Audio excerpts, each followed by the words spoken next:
Hey, hello, class. I said I wasn't going to post a lot of video unless we needed it, and I checked my email, and apparently we need it. Need to do a little bit of clarification. So the first thing is the quizzes. There seems to be some confusion on that, and understandably so, because the defaults were not set properly in the Brightspace. So I went in and corrected those today. Your quizzes are formative; they're not summative, and I know that doesn't mean anything to you unless you're an education nerd like I am. Basically, what that means is they're there to get you familiar, to get you into the material, to help guide you through the readings. They're not there to measure your learning or to punish you for not learning something, if that makes sense. So these are formative quizzes, and that's the way all your quizzes are through the course. You've also got some papers and PowerPoints due, and I think the written text says you've got to have like 40 to 7,000 slides or something.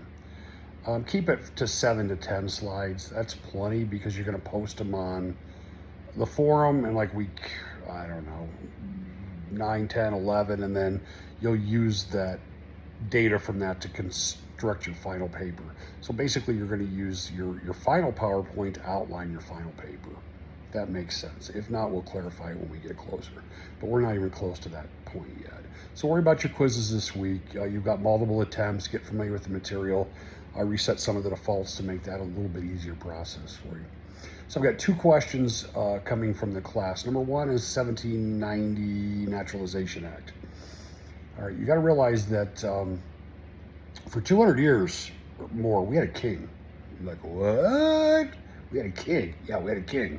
So we were under Great Britain, and Great Britain had a king or a queen, and that's, in fact, some people fled Bloody Mary, the queen over there, to come over here because she was Catholic and she was persecuting the Protestants.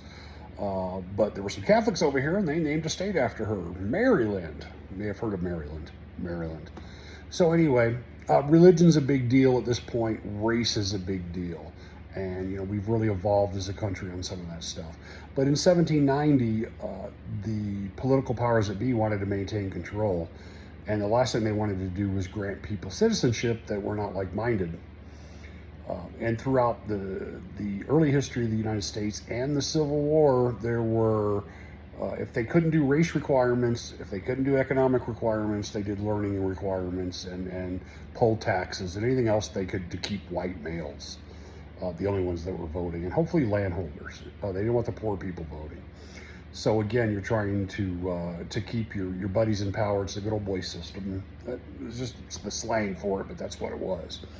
So when we talk about the 1790 Naturalization Act, it basically says that, yeah, you could be a naturalized person. You move here from another country. We were encouraging immigration. We were industrializing in the North, not the South, in the North. And people were coming over, and you could become a naturalized citizen if you were white. If you were Native American, even though you were here before the Europeans were, no. If you were black, no. If you were Jewish, no. So that law was not meant for that. Now let's go to Dred Scott. It's almost a perfect name for this law, Dred Scott, because it's dreadful.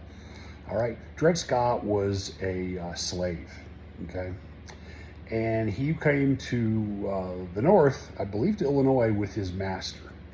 And once he got into Illinois, he says, untag, I'm not it anymore. And they're like, what? And he says, Illinois is a free state. I'm not a slave. And a bunch of abolitionists grabbed him and hit him. So the slave owner took him to court, which was in Missouri, because it's a federal court. So they could cross state lines at this point in time. Because we're talking about federal law, we talk about slave law. And slavery was a constitutional amendment. Yeah, it was in our Constitution. If you're looking for victims and perpetrators in history, you're probably going to be disappointed. I'm gonna go down a rabbit hole for just a second. The first person to request to bring slaves into the country approached the Continental Congress and got slavery in the country by one vote. And it was a former slave himself that was African American at the time. Yeah, I know. So it was a black person that brought slavery into the U.S. Anyway, going back to Dred Scott. Of course, this thing goes terribly wrong. He shows up. He says, "Hey, I'm free. I'm free. I'm free." The abolitionists hide him, and the courts basically force Dred Scott and the people that are hiding him to go, and the courts basically ruled that no, he's property. He's not a human being. And what that did is it forced the North to get their hands dirty. And basically, it would be like Canadians coming down here and enforcing Canadian law. Like, we have to curl on the weekends, like throw those rocks on the ice.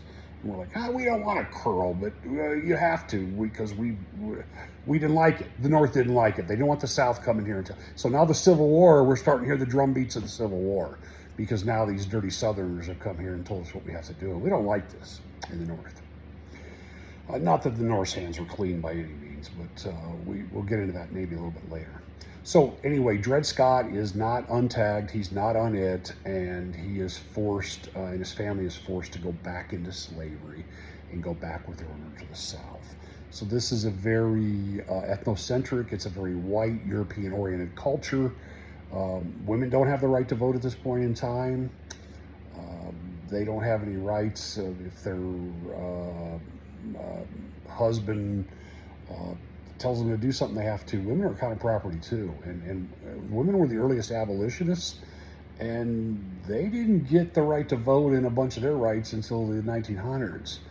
They fought to end slavery first, and good for the women. That just shows you how nurturing and kind and open-minded the what we used to call the gentler gender was, or I probably butchered that and offended half the class. Anyway, so that's kind of what's going on. In fact, 1969, 1970, you had to wear a skirt to class if you were in a college. And that just changed in the 70s. So we're still evolving as a country. We're still learning. We still have populism that drives people. Look at Taylor Swift right now. And then look at Justin Bieber about 10 or 15 years ago. And you'll see where Taylor Swift's going to be in 10 or 15 years. Sorry, Swifties, but it's going to go away someday, I hope. Anyway, that's a long, circuitous route to go back and talk about naturalization and immigration. And basically what you want to realize is that was not for everybody.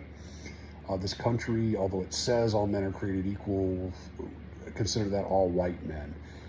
Abraham Lincoln, halfway through the Civil War, decides to direct the Civil War into a slavery issue, which is a great thing. And then shortly after the Civil War, we do officially repeal slavery, and we file an amendment that says that you can't do that. So, 100 years later, we finally passed the Civil Rights Act, which made separate but equal the fact that you couldn't make black people go to the back of the bus and sit in the balcony, or go to schools that were run down because they were separate but equal, but we all know that they weren't. The white kids got the new schools, the African Americans got the old schools and the old textbooks. So that stuff didn't start to change until the Brown versus the Board of Education in the late 50s and the Civil Rights Act right after Kennedy was assassinated. So that's a real quick overview of a lot of history, and it's a lot to process. So I'm going to leave it at this. Keep shooting me. Some of you are shooting me emails, which is fine, but go ahead and put it on the Student Lounge too, so people can chime in and we can all kind of be on the same page too, if you think about it. You don't have to, but it would just make it a little bit cleaner and a little more efficient. Anyway, last note, I'm going to cheerlead for just a second. This is a great group. I had a group recently, I'm not going to call anybody out, and it was a rough semester. And the semester before that was like you guys. They were just like you guys. They were awesome. They paid attention. They followed the rules. They were conscientious. They were mindful. They weren't mailing it in. And none of you seem to be doing that so far. I know some of you are struggling with COVID and health issues and travel, and we'll work around that. But the rest of us, and all of us, as a matter of fact, are really putting sincere effort into the course.